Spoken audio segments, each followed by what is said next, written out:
மோடி அவர்கள் வாரணாசி தொகுதியில் தன் வேட்புமனுவை தாக்கல் செய்தார். தனது சொத்து மதிப்புகள், குற்ற வழக்குகளின் விவரங்கள் அனைத்தையும் சமர்ப்பித்தார். இந்த காணொளியில் திரு மோடி மற்றும் திரு ராகுல் காந்தியின் சொத்து மற்றும் குற்ற வழக்குகளை ஒப்பிட்டு பார்க்கலாம். 2020 மற்றும் 23ஆம் ஆண்டுக்கான அவர் தனிநபர் வருமானம் சுமார் 23 லட்சம். அவர் SBI வங்கிக் கணக்கில் சுமார் 2,85 லட்சம் வைத்துள்ளார். போஸ்ட் ஆபீஸ் சேவிங்ஸில் 9 லட்சம் மற்றும் 2.5 லட்சம் மதிப்பிலான 4 மோதிரங்கள் வைத்துள்ளார். பங்கு சந்தை மற்றும் மியூச்சுவல் முதலீடுகளோ இவரிடமில்லை. சொந்தமாக கார் மற்றும் சொகுசு வாகனங்கள் இவரிடமில்லை. விவசாய நிலமோ சொந்த வீடோ இவருக்கு இல்லை. அரசு தரும் பாரத பிரதமருக்கான மாளிகையில் இவர் வசித்து வருகின்றார். மோடி அவர்கள் மேல் எந்தொரு காவல் நிலையத்திலோ அல்லது நீதிமன்றத்திலோ குற்ற வழக்குகள் எதுவும் இதுவரை பதியப்பட்டதில்லை. மொத்தத்தில் இவர் சொத்துக்களின் மதிப்பு சுமார் 3,02 லட்சம். இவர் சமர்ப்பித்த அனைத்து தரவுகளும் அரசால் அங்கீகரிக்கப்பட்டவை.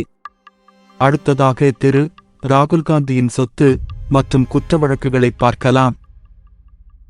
இவரின் ஆண்டு வருமானம் சுமார் 1,20 லட்சம். தனது வங்கிக் கணக்கில் 25 லட்சம் வைத்துள்ளார். பங்குச்சந்தை, ஷேர் மார்க்கெட் என சுமார் 25 நிறுவனங்களில் முதலீடு செய்துள்ளார்.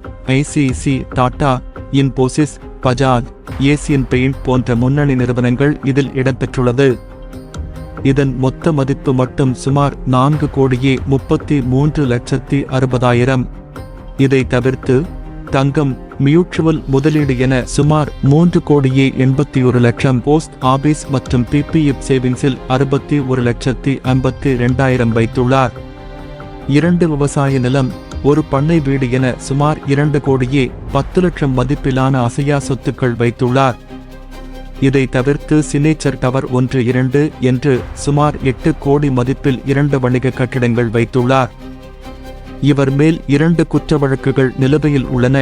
2021ஆம் ஆண்டு நீதிமன்ற விசாரணையில் உள்ள பாலியல் வன்கொடுமைக்கு உள்ளான சிறுமியின் புகைப்படத்தை அரசியல் ஆதாயம் பெற வெளியிட்டதாக குழந்தைகள் காப்புரிமை மற்றும் பாதுகாப்பு சட்டத்தின்படி ஒரு வழக்கும்.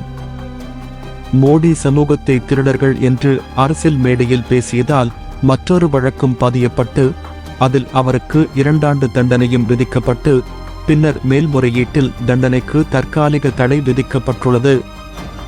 இந்த காணொளி மூலம் குறைவாக சொத்து மதிப்பு உள்ளவர் நல்லவர் என்றோ அதிக சொத்து வைத்திருப்பவர் தீயவர் என்றோ கூற முற்படவில்லை.